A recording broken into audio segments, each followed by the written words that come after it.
बिस्मिल्लाहिर्रहमानिर्रहीम। अल्लाहुम्मा सल्ली अला मुहम्मद व आले मुहम्मद। आप देख रहे हैं फैज़ हुसैनी टीवी। मैं तालिब इल्म हूँ, हरफ व अदद का गुलफाम अली हुसैनी आपसे मुखातिब हूँ। 28 मार्च 2023 मंगल का दिन। आज का जफरी वजीफ़ा, आज कबूलियत दुआ का वक्त, आज पैदा होने वाले बच्चे का नाम किस हरफ से रखा जाए। बाअतबार इल्म जफ़र मैं आपको हदिया करूँगा।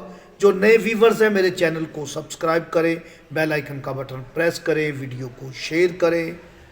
28 मार्च 2023 की तारीख में जो अदद है, उस अदद पर जब हम जफरी तरीके से इस्तेंताक करते हैं तो जो इसम बनता है वो इसम इशारा कर रहा है आयतल कुर्सी की तरफ।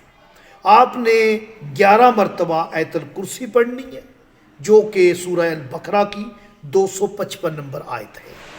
आपने 11 मरतबा आयतल कुर्सी पढ़नी है। अव्वल व आखिर दरूद शरीफ पढ़ना है।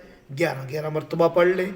कबूलियत दुआ का वक्त 28 मार्च मंगल को 2:40 दोपहर का है। आप इस वक्त दुआ करें, वजीफ़ा करें, अमल करें। और आज के दिन 28 मार्च को पैदा होने वाले बच्चे का नाम हरफ बे से, हरफ आइन से आप रख सकते हैं। अपने बच्चे का नाम इल्म जफ़र से आइमा मासूम अलैहिस्सलाम के अस्मा पर अगर आप रखवाना चाहते हैं, हमसे रब्ता करें। अगर आप अपने नाम का इल्म जफ़र से वजीफ़ा या इसमें आज़म पूछना चाहते हैं तो हमसे रब्ता कर सकते हैं। मुझे इजाज़त दे। अल्लाह ने